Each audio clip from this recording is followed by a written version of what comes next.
I think it's fair to say that we were all looking forward to the moment when our lives would return to some normalcy. This is not what we meant. Mass shootings should not be normal. And we're here today in the wake of two more horrific mass shootings in the span of a week. Twice in 1 week, President Biden has ordered flags across the country flown at half staff.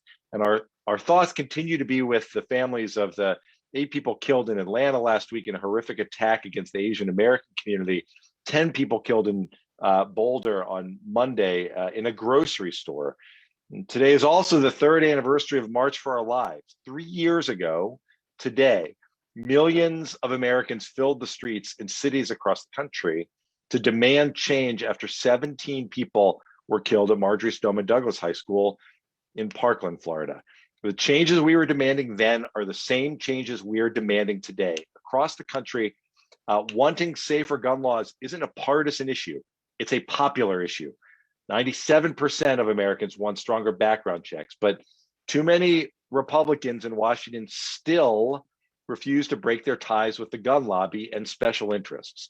They're putting the profits of those gun companies over our lives. And just days before the shooting in Boulder, an NRA-backed lawsuit ended the city's assault weapons ban that was passed after Parkland. The NRA and their allies are putting our lives at risk. Now, how dare senators like Ted Cruz call our wish to live free from gun violence ridiculous theater? Political theater, ridiculous theater, standing in the way of meaningful gun safety legislation and safer communities. He needs to listen to Fred and Manny and Robert to hear the way their lives have been changed forever by their loss. And to student survivors who want safe schools and safe communities. Their pain isn't theater. Their pain is real. Their activism is real. That's why we're here today. I'm really grateful to everyone who has joined. Now is the time for action. Thank you all for this great invitation and an opportunity to speak out. Again, it's been 3 years since we lost our son Joaquin. We haven't stopped. We haven't stopped for 1 day talking about this issue. We've seen mass shooting after mass shooting. We have tried to convince and show everyone that our tragedy is something that nobody wants. Nobody wants to be me or Patricia or Fred or any other parent that lost a son or a daughter. I remember speaking with Joaquin about gun violence. I remember how offended he was. I would love to see more people offended after this happens. Atlanta and Colorado, that was just days ago. We don't know what's going to happen today or tomorrow. But I'm pretty sure if we don't do anything, if the inaction of our leaders continues, there will be no change and we won't be able to save any life. So now we are debating with the Senate members. They have the chance to be on the right side, do good, or just continue being an arrogant that refuses to understand that what we're fighting for is not against the Second Amendment. It's actually against dangerous people that inside a system that it's broken on the gun industry matters is allowing them to carry guns, high capacity or regular guns. So at the end of the day, it's not the whole Senate. I understand that we need 10 members of the Senate to join the other 50. So you're telling me that 10 people, 10, can count them with my hands, are stopping this huge change to happen.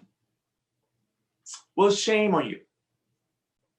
And you won't be able to hold these for much longer. There are two things that could happen. Number one, we keep on fighting and putting pressure out there the way that we know how to do it, along with a whole young movement of progressive kids that really believe that saving life is important.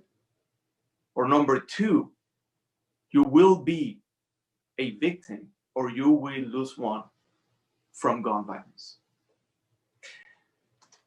You have a third option, which is understand that the facts don't lie. Go ahead and take a look at what happened in New Zealand, in the United Kingdom, in Australia. I just mentioned 3 first world nations that were able to solve this problem. However, you cannot be a corrupted politician and pretend to solve this. You cannot be in any alliance with the NRA or the gun manufacturers and pretend to solve this. As long as the NRA puts money on your campaigns, shame on you. You owe them. And you know this every single night when you go to bed. You owe them your life. You made a pact with the devil, a deal with the devil. You don't know how to get out of there. So I'm telling you how you should get out of there. Listen to what we're asking for. Remember Joaquin. Remember every single victim from gun violence. 3 years ago, it's the same as saying 130,000 victims ago. So everything that we have done is not enough. And that's why we're getting stronger, more creative.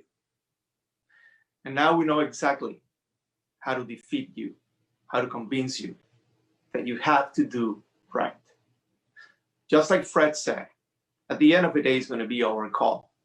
If you stay making that decision, or if we replace you for someone that has better sense of life, family, and the right to live. I came from a very violent country, Venezuela, for a safer future for my kids. And then my son was shot inside his school. This is not only about schools, and it's not only about Parkland, not anymore, at least not for me. This is a pandemic, and it's amazing that we've been working so hard on a vaccine, and we made it happen, and we will get rid of COVID. Let's work on a vaccine for gun violence. It's already there. You just need to pass that bill. Ban assault weapons and high-capacity magazines. That will be a nice start. In the meantime, we're watching you, judging your moves. Because, again, the last call belongs to us. Thank you.